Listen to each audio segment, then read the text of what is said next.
Good morning, grade 7. Assalamu alaikum to all. Hope you all are fine. It is your science recorded lesson, and I'm your science teacher, Miss Aisha. So get ready for your class, open your science books, and mark the important points. Open page number 98. In the last classes, we have started unit number 8, and the name of our chapter is Transmission of Heat. हमने last classes में transmission of heat का chapter start कर दिया था. First I have explain you about conductors and insulators, that what are conductors and what are insulators. I have also discussed you about the methods of heat transfer. हमने heat transfer के methods के बारे में पढ़ा था. And the names of these methods are conduction, convection and radiation. इन तीनों methods को मैंने आपको describe किया था, इनका difference बताया था और इसकी कुछ examples मैंने आपको verbally explain की थी. Then we have also learned about thermos flask. Thermos flask के बारे में हमने पढ़ा था लास्ट क्लास में. And I am also explain you about temperature के बारे में भी हमने पढ़ लिया था. द डिग्री ऑफ हॉटनेस और कोल्डनेस ऑफ अ बॉडी, किसी भी बॉडी की जो डिग्री ऑफ हॉटनेस होती है या डिग्री ऑफ कोल्डनेस होती है वो उसका टेम्परेचर कहलाती है. Now see the next topic, measuring temperature. आज का जो आपका टॉपिक है वो है मेजरिंग टेम्परेचर, मतलब हम टेम्परेचर को किस तरह मेजर करते हैं. So open your books, page number 106 and be attentive. We cannot rely on our senses to touch to measure the temperature of our body. If you keep your hands in cold water and then dip in warm water, the water will feel very hot. हम अपनी body को किसी भी object का temperature check करने के लिए bond नहीं कर सकते कि हमारे सेंसेस टच करके बता दें कि क्या टेम्परेचर है. ये हम नहीं बता सकते. क्यों?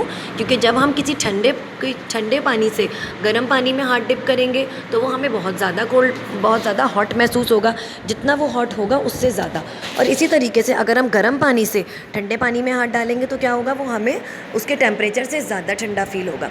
So in order to find out the exact temperature of a body, an instrument is used which is called thermometer. तो हमें किसी भी बॉडी का एग्जैक्ट टेम्परेचर फाइंड आउट करने के लिए एक मेजरिंग इंस्ट्रूमेंट की ज़रूरत होती है. उस इंस्ट्रूमेंट को हम क्या कहते हैं? थर्मामीटर कहते हैं. अब इसके बाद हमें थर्मामीटर का स्ट्रक्चर सिंपल बताया गया है. Thermometer consist of a thin glass tube called a capillary tube. Thermometer के अंदर एक ग्लास की पतली सी ट्यूब होती है जिसको हम क्या कहते हैं? कैपिलरी ट्यूब कहते हैं. Which has a white bulb at one end, जिसके एक एंड पर एक बल्ब लगा हुआ होता है. Capillary tube is partly filled with mercury और alcohol and is sealed. Capillary tube के अंदर मरकरी या फिर अल्कोहल भरा हुआ होता है और वो सील होता है, बंद होता है दोनों साइड से. There is a glass case in outside the capillary tube which has a scale marked on it. Capillary tube के अंदर एक ग्लास का केस होता है और उसके ऊपर छोटी छोटी स्केल से मार्किंग हुई हुई होती है. मार्किंग मतलब कि जहाँ तक टेम्परेचर राइज होगा वहाँ की डिग्रीज लिखी हुई होती हैं. When the bulb is held close to the body whose temperature is to be checked, जब उस बल्ब को हम उस बॉडी के करीब लेकर जाते हैं जहाँ का टेम्परेचर चेक करना होता है, the liquid in the capillary tube expends. उस कैपिलरी ट्यूब के अंदर पाए जाने वाला लिक्विड, चाहे वो मरकरी है या अल्कोहल है, वो बढ़ जाता है, एक्सपेंड हो जाता है and indicates the temperature on the scale. और वो जो स्केल है जिसके ऊपर रीडिंग लिखी हुई होती है वहाँ पर हमें टेम्परेचर पता लग जाता है. ओके स्टूडेंट्स, ये एक सिंपल स्ट्रक्चर है थर्मामीटर का. थर्मामीटर के अंदर मैंने बताया क्या होता है, मरकरी या फिर अल्कोहल कोई भी लिक्विड प्लेस होता है. देन साइड पर एक बल्ब होता है कैपिलरी ट्यूब के अंदर. उसके बाद कैपिलरी ट्यूब के अंदर एक ग्लास का केस होता है जिस पे रीडिंग लिखी हुई होती है. अब किसी भी ऑब्जेक्ट को जिसका आपने टेम्परेचर मेजर करना होता है उसको हम उस बल्ब के करीब जब लेकर जाते हैं तो उससे हमें रीडिंग नज़र आती है. ओके स्टूडेंट्स, अब टेम्परेचर के स्केल्स, मतलब जिस तरह मास हम किलोग्राम्स में मेजर करते हैं, न्यूटन हम फोर्स में मेजर करते हैं, तो टेम्परेचर के मेजरमेंट के लिए भी कुछ स्केल्स होते हैं. The names of these are, first one is Celsius scale, second one is Fahrenheit scale and third one is Kelvin scale. ये 3 स्केल्स हैं जिसके थ्रू हम टेम्परेचर मेजर कर रहे होते हैं. सी the description of Celsius scale. Celsius scale के बारे में मैं बताने जा रही हूँ. This is the most commonly used scale. Celsius scale कौन सा स्केल है? बहुत ज़्यादा आम यूज़ होने वाला स्केल है. It is mark from 0 degree centigrade the temperature at which pure ice melts. इसके अंदर मार्किंग कहाँ से हुई हुई होती है? 0 डिग्री सेल्सियस से. 0 डिग्री सेल्सियस वो टेम्परेचर है जहाँ पर आइस मेल्ट हो जाती है. 200 डिग्री सेंटीग्रेड कहाँ तक होती है? 100 डिग्री सेंटीग्रेड तक होती है. The temperature at which pure water boils. वो टेम्परेचर जहाँ पर प्योर वाटर बॉईल होता है। तो आपको पता लगा कि प्योर वाटर मेल्ट कहाँ पर होना स्टार्ट होता है, 0 डिग्री सेंटीग्रेड तक। मतलब ये है कि आइस बनना स्टार्ट हो जाता है, मेल्टिंग पॉइंट स्टार्ट हो जाता है। और बॉइलिंग पॉइंट क्या होता है वाटर का, 100 degree Celsius. When the atmospheric pressure is 760 millimetre of mercury. जब एटमॉस्फेयर में जो प्रेशर है वो कितना हो, 760 मिलीमीटर हो मरकरी के। Okay, see the description of Fahrenheit scale. अब फ़ारेनहाइट स्केल क्या होता है, the scale is mark from 32 degree Fahrenheit. Scale 32 degree Fahrenheit से मार्किंग हुई होती है। Melting point of ice to 212 degree Fahrenheit, the boiling point of water. Ice का melting point क्या है फ़ारेनहाइट में, 32 डिग्री फ़ारेनहाइट। और वाटर का boiling point of water Fahrenheit में क्या है, 212 डिग्री फ़ारेनहाइट। तो इसकी मार्किंग भी आप लोगों ने अपने माइंड में रखनी है।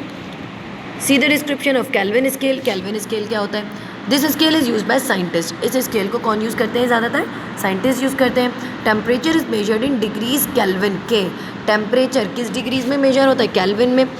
It's lowest point is marked at -273 degree Celsius which is the coldest possible temperature. अब मैं आपसे ये पूछ सकती हूँ कि dash is the coldest possible temperature. Coldest possible temperature क्या है, -273 डिग्री सेल्सियस। तो केल्विन स्केल में सबसे लोएस्ट पॉइंट होता कौन सा है, -273 degree Celsius. It is centigrade. It is also called absolute zero because it is the temperature at which the movement of molecule is the minimum possible. इस point को, इस position को, मतलब इस टेम्परेचर की इस डिग्री को हम एब्सोल्यूट ज़ीरो भी कहते हैं, क्योंकि ये वो टेम्परेचर है जहाँ पर मॉलिक्यूल्स की मूवमेंट बहुत ज़्यादा मिनिमम हो जाती है, इससे ज़्यादा कम नहीं हो सकती।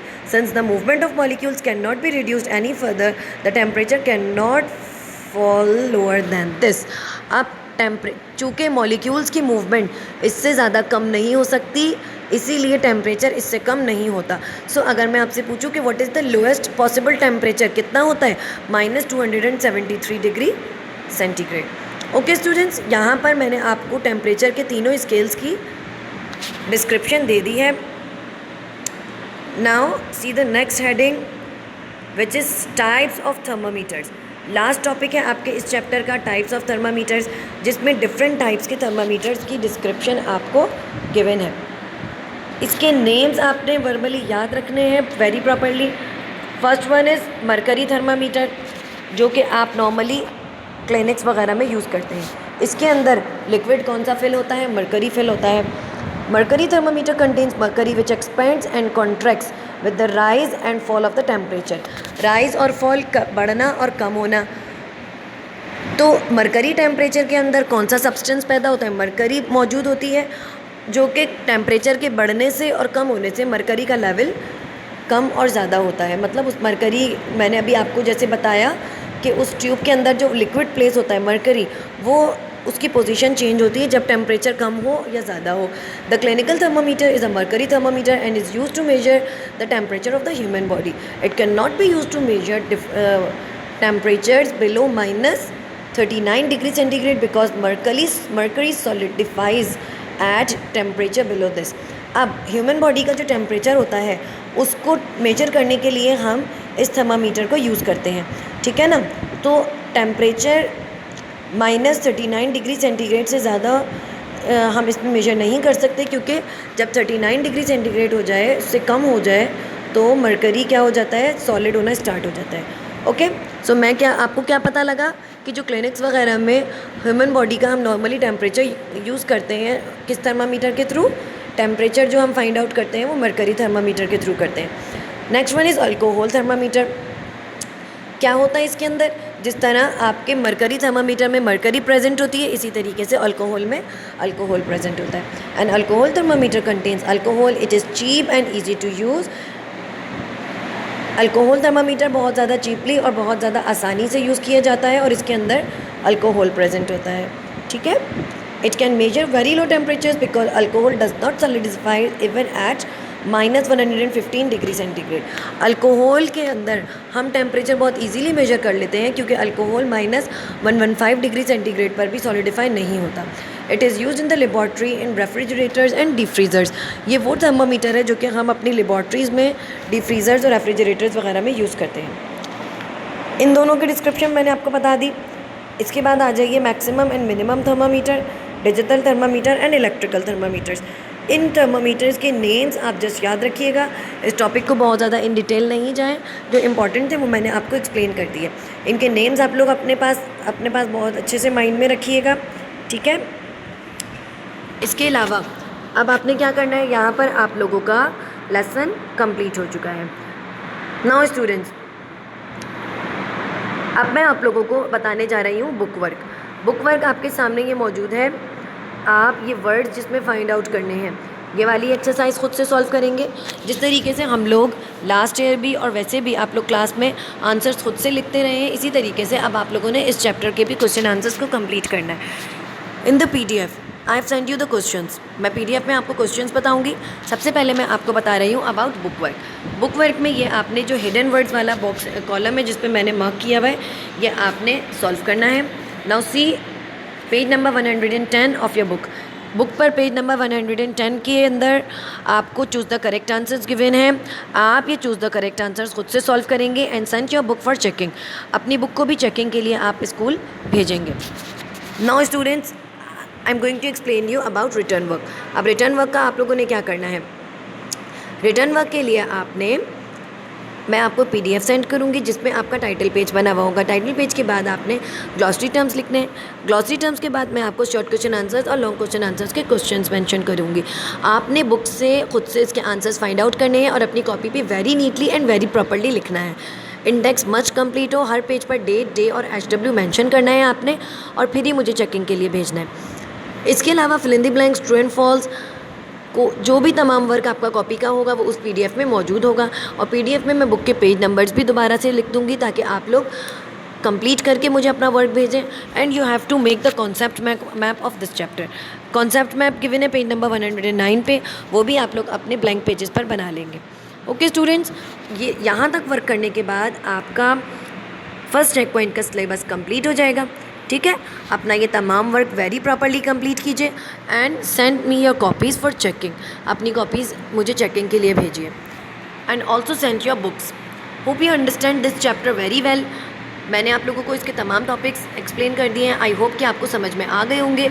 अपना बहुत ज़्यादा ख्याल रखिएगा और अपना वर्क वेरी नीटली कंप्लीट कर लीजिएगा। अल्लाह हाफ़िज़ टू ऑल।